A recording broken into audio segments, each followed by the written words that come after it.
Bienvenidos y bienvenidas a los podcasts de EC. En cada charla vas a escuchar pensamientos sobre innovación educativa, cooperación y temas relacionados a la creatividad y motivación. Mi nombre es Ignacio Esteller y te invito a que te relajes y disfrutes de la siguiente conversación. Esperamos aportarte valor con nuestros contenidos y, sobre todo, invitarte a pensar. Bienvenidos y bienvenidas a los podcasts de EC. ¿Qué tal? ¿Cómo están? Espero que muy bien. Bienvenidos a otro podcast de EC. A continuación van a escuchar a Cecilia Veleda. Ella es doctora en Sociología de la Educación, ex directora del Instituto Nacional de Formación Docente, que pertenece al Ministerio de Educación de la Nación en Argentina. Ella en su tesis doctoral hizo una investigación sobre la segregación educativa en el conurbano bonaerense. Quiero destacar nuestra charla en 2 puntos. En el primero, que tiene que ver con que no había charlado con ninguna persona que haya estado activamente en la gestión pública en temas relacionados a la educación. Así que me pareció muy interesante su opinión al respecto y la postura que tiene en su mirada de la educación, teniendo en cuenta que ha estado muy activamente trabajando en el Ministerio de Educación de la Nación. Y sobre todo, en el segundo punto que quiero destacar antes de que escuchen nuestra charla, se mostró muy interesada sobre el tema de la cooperación y cómo podemos ser más colaborativos en distintos ámbitos para mejorar nuestra sociedad. Allí fue cuando capté su atención en la invitación que le hice, así que agradezco mucho que haya accedido a nuestra entrevista y los dejo con la charla que tuve con Cecilia Veleda. Lo primero que me gustaría preguntarte, y esto es una pregunta un poco personal, ¿qué es lo que más te motiva a vos en materia profesional? Obviamente hablando del tema educativo, que es tu especialidad.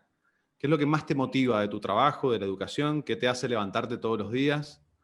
Eh, Me imagino que tiene que ver mucho con esto, ¿no? Con mejorar la educación, realizar tu aporte y eso. Me gustaría encontrar las motivaciones de Cecilia Veleda, de por qué se levanta todos los días, de por qué hace lo que hace, como introductoria a esta charla. Bueno, sí, va un poco por el lado que sugerías recién. Yo soy tributaria de la educación pública en la Argentina. Yo fui a la escuela pública desde el nivel inicial hasta la universidad y cuando terminé la universidad me fui a estudiar a Francia con mis ahorros, trabajando en simultáneo, digamos, no tuve ninguna beca ni ninguna ayuda de papá y mamá. Y bueno, y con esa valija que me traía, pude en Francia hacer maestría y doctorado sin saber francés. Digamos que a mí me dio mucho la escuela pública en la Argentina y observo con bastante tristeza la manera en la que se ha deteriorado el sistema educativo en la Argentina. Creo que pese a los esfuerzos que se han hecho desde la política, pero creo que hay cosas que hay que repensar. Creo que el tema no termina de ocupar el centro de la agenda como sí lo está ocupando incluso en otros países de la región. Y bueno, lo que me motiva es, junto con muchos otros que están en la misma batalla, digamos, en la misma línea, tratar de hacer mi aporte para que las futuras generaciones vuelvan a tener una educación de calidad como existió, con todos sus defectos, pero como existió en el pasado en la Argentina, y creo que gracias a eso digamos, fuimos el país que supimos ser, digamos. Ujú. Maravilloso, Ceci. Tomo el disparador de esta respuesta que me diste en el sentido de la innovación educativa. ¿Considerás que a la educación pública o ese trabajo que haces diario de querer que mejore o que esa educación sea lo que fue, puede radicar en políticas o en mejoramientos que tengan que ver con la innovación? Y en este sentido, ¿dónde pensás que radica la innovación educativa? ¿En la tecnología? ¿En el desarrollo de otro tipo de inteligencias de los alumnos, no tanto en lo técnico, sino en cómo se enseña? Bueno, honestamente yo no tengo la mirada tan centrada en la cuestión de la innovación, Ujú. porque mi preocupación central, como la de muchísimos otros y la de muchos especialistas internacionales en procesos de mejora a escala, Ujú. Mi preocupación central no es por la innovación, sino cómo se logra mejorar el aprendizaje para la mayor cantidad de chicos posible, digamos. Perfecto.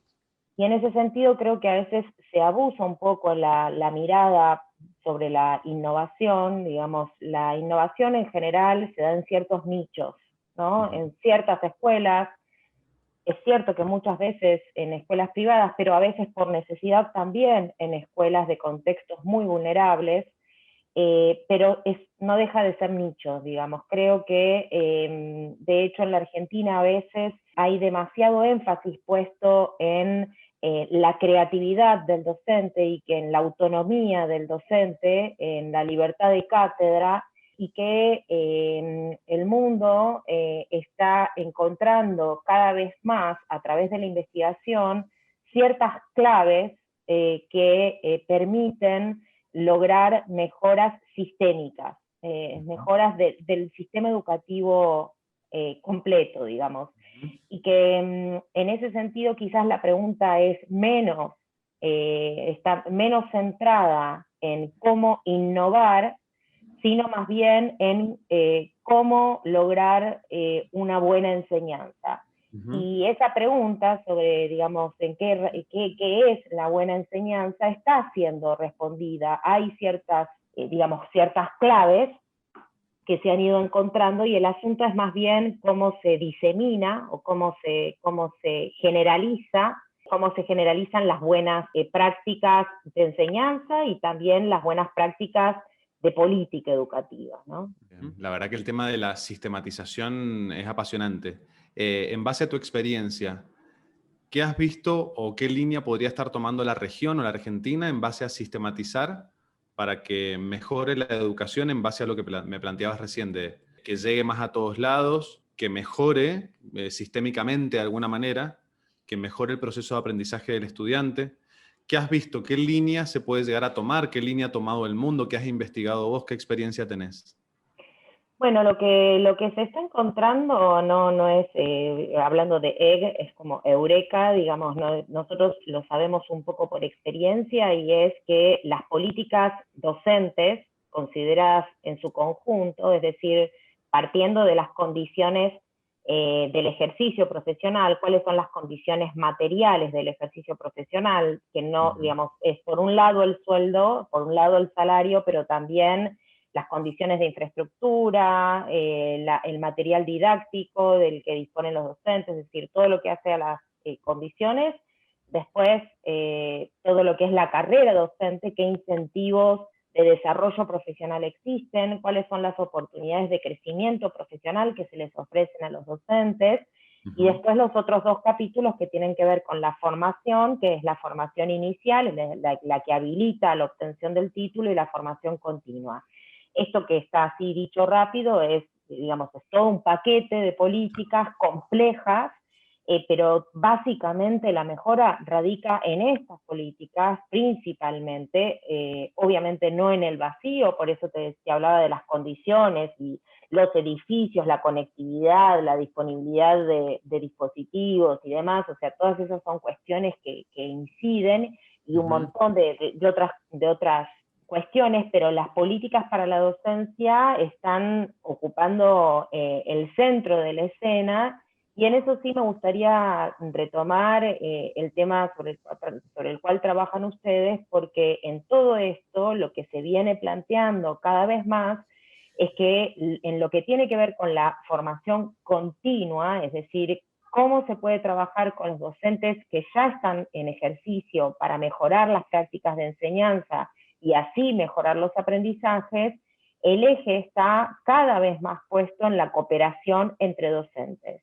Ujú. Porque PISA, que es la evaluación internacional, digamos, con mayor participación digamos, de mayor cantidad de países, digamos, y técnicamente más sólida al día de hoy, muestra que la variación de resultados entre escuelas es mucho menor que la variación de resultados entre grados, entre secciones, ¿no? Y eso tiene que ver esencialmente con las diferencias en la experiencia o las capacidades de los distintos docentes. Y eso quizás cada uno de nosotros lo sabe por experiencia, ¿no? Que no era lo mismo una maestra que la otra, los padres lo perciben perfectamente, incluso entre segundo A y segundo B, y eso puede trabajarse, podría trabajarse mucho más a través de la cooperación, una cooperación que tiene que ser orientada, que tiene que ser conducida, ¿no es cierto? Uh-huh. Nosotros pensamos, en base a esa cooperación que planteas de los docentes, en base a la mejora de los procesos de aprendizaje de los estudiantes, es que tal vez se podrían sistematizar, es otra palabrita que ha surgido de nuestra charla, ciertos contenidos. Obviamente que estamos hablando de educación y es muy amplio y hay distintos tipos de niveles educativos, el primario, el secundario, distintos momentos de formación de las personas, ¿no? De los chicos, de las chicas. Pero en este sentido, te hago un aporte o te cuento la experiencia de X y vos me contarás qué opinas al respecto.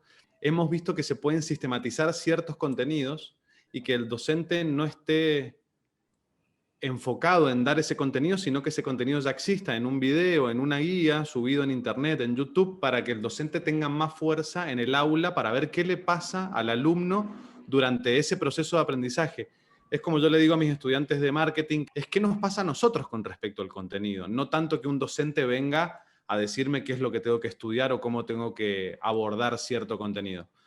Te lo cuento en modo de charla, sé que es un tecnicismo mucho del aula, pero está bueno eso de cómo pueden cooperar los docentes en el sentido de sistematizar ciertos contenidos y no esforzarse en eso año a año, sino que ya quede instalado y que el esfuerzo esté en qué le pasa al estudiante cuando lo está estudiando, ¿no? Mira, justamente respecto de lo que decís y ligándolo con el contexto actual tan preocupante y tan disruptivo, Uh-huh. eh, algo que ocurre respecto de lo que estás diciendo es que los docentes durante todo el año pasado estuvieron dedicando muchísimo tiempo, y eso se demostró en una encuesta que realizó el Ministerio de Educación de la Nación. Estuvieron muy dedicados a elaborar contenidos, exactamente, digamos, a armar las clases en un contexto totalmente distinto, donde el contacto con los alumnos era sumamente esporádico por las insuficiencias de la conectividad y de la disponibilidad de computadoras. Las clases ocurrieron en lo esencial a través de mensajes de texto a un celular compartido por la familia, ¿no es cierto? Entonces, en ese contexto, en simultáneo, los ministerios de educación, tanto el Ministerio Nacional como los ministerios provinciales, también estuvieron dedicados con especialistas a la producción de contenidos y de materiales, ¿no? Uh-huh. De mucha calidad, digamos, tanto el Ministerio Nacional como los ministerios provinciales, porque tienen especialistas con experiencia acumulada en este tema, ¿cierto? Entonces, por un lado, los ministerios se dedicaron a eso y en simultáneo los docentes se dedicaron también a eso, a elaborar sus clases. Entonces, creo que para mí ese es uno de los grandes temas de los que se habla poco en la pandemia, porque al cada docente elaborar su clase, digamos, le quitó tiempo. Primero, eso redunda en una asimetría enorme en los contenidos y las estrategias de enseñanza grado a grado, pero por otro lado también eso quitó a los docentes tiempo para otras cosas, como por ejemplo para una cuestión fundamental que es la retroalimentación del aprendizaje.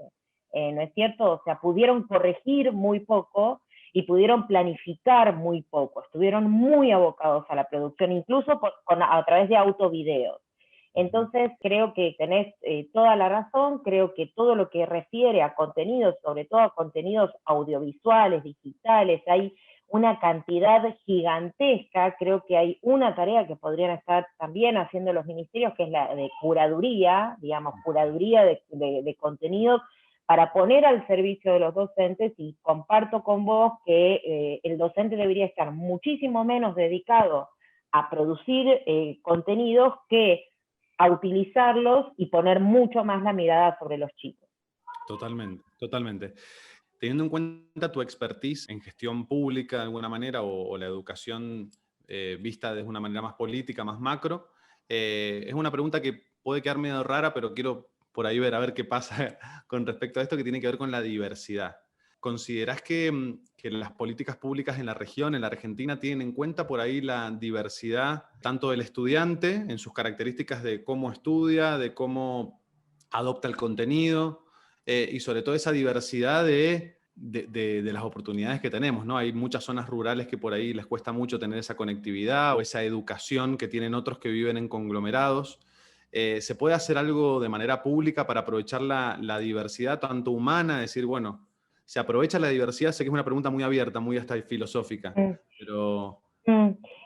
Yo creo que discursivamente sí, y Ajá. creo que conceptualmente, digamos, es muy políticamente incorrecto no valorar la diversidad. Creo que eso está incorporado en los docentes también, y creo que también es un valor para la escuela pública.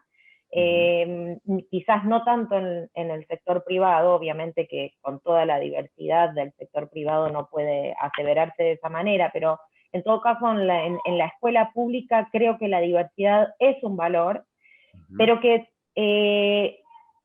quizás no llega a estar del todo aprovechado para el aprendizaje, ¿no es cierto? Creo que una cosa es el plano de los conceptos, de las ideas, de los valores, y otro es el plano de las prácticas. Y Uh-huh. creo que en el plano de las prácticas podría potenciarse mucho más el valor de la diversidad en el aprendizaje. Uh-huh. Y que a veces contra esto atenta la desigualdad, digamos, atenta la segregación. Yo hice mi tesis de doctorado sobre la segregación educativa en el conurbano bonaerense, es decir, Uh-huh.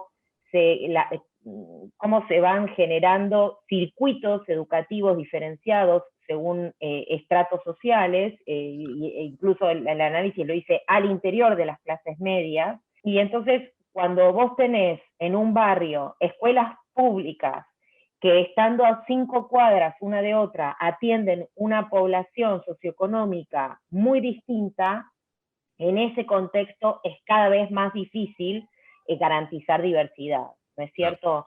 Y lo mismo también creo que atenta contra el aprovechamiento de la diversidad, la grieta. Digamos, la grieta extremadamente presente, a veces también en las escuelas públicas, hace que sea muy difícil en los hechos, más allá de los discursos, potenciar la diversidad y, digamos, que la diversidad esté en juego en los actos, digamos, en los hechos, más allá de los discursos. Y en materia de prácticas de enseñanza, creo que la formación docente debería hacer mucho más hincapié en cómo aprovechar la diversidad para el aprendizaje, en la enseñanza y en el aprendizaje, como te decía antes. Y te voy a dar un ejemplo. Mis hijos van a escuela estatal, a escuela pública.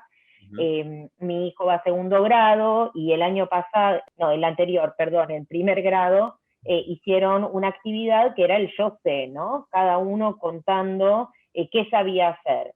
Y así como mi hijo fue y tocó el piano, había dos nenas cuyas familias participan siempre en el carnaval en las murgas. Vos no te podés Perfecto. imaginar cómo bailaban esas dos nenas, las cosas que hacían, y terminaron, dos nenas que se sentaban en el fondo del grado, terminaron en el centro de la ronda bailando la murga, y todos los nenitos de clase media, como mi hijo, con la mandíbula caída de ver esas nenas cómo sabían bailar como ninguno, digamos. Entonces, ese es un ejemplo para mí de valoración real, digamos, de cómo se puede poner en juego la diversidad y la valoración de todos los acervos culturales de los hogares al servicio del aprendizaje. Totalmente, Ceci. Y mira qué interesante lo que decís, porque recién estaba repasando la charla que tuviste en un programa ahí en la TV pública con Daniel Filmus, en donde el filósofo hacía introducción a la charla en el marco de esta pandemia del tema de la escuela, ¿no? De la presencialidad que se ha puesto en jaque un poco ahora. Y él hacía una introducción de que por ahí los griegos eh, tomaban a la escuela como un lugar de realización, no tanto de ir a estudiar, sino un lugar en donde yo me realizaba, tal vez tenía esa libertad de encontrar qué era lo que me gustaba o de tener cierta práctica para encontrar mi esencia de alguna manera. Él hacía esa introducción. No llegué a la parte de que ustedes hacían el análisis de esto, pero bueno, te lo pregunto en un marco de pandemia en donde también se ha puesto en debate decir, bueno, ¿a qué voy al colegio, no?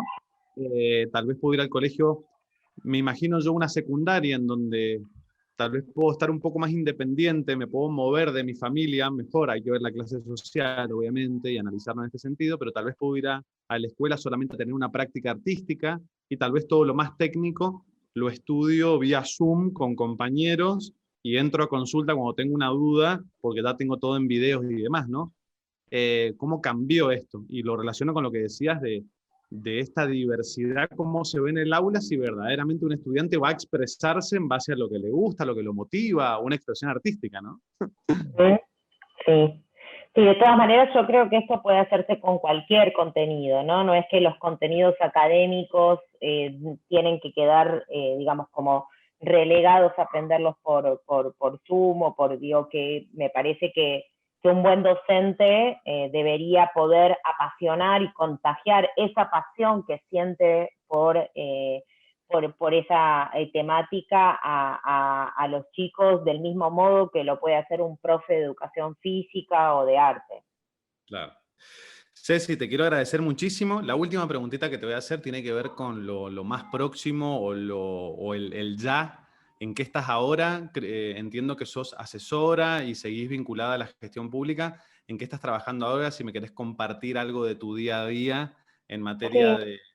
de, como para darle un cierre, un anclaje bien de ahora en qué andás de alguna manera. Bueno, te agradezco la pregunta. Bueno, yo tuve 4 años de intensa actividad en la gestión pública en el Ministerio Nacional de Educación, a cargo del Instituto Nacional de Formación Docente. Fue una experiencia muy intensa, de mucha responsabilidad y bastante estresante también, como para cualquiera que ocupe esos lugares. Y necesité necesité procesar un poco esa experiencia y lo hice a través de una investigación a lo largo de este año acerca de la cocina de la política educativa. Entrevisté a 60 funcionarios de las 24 provincias con la condición de que hubiesen estado al menos 10 años en los ministerios de educación, hay quienes han estado hasta 20 años.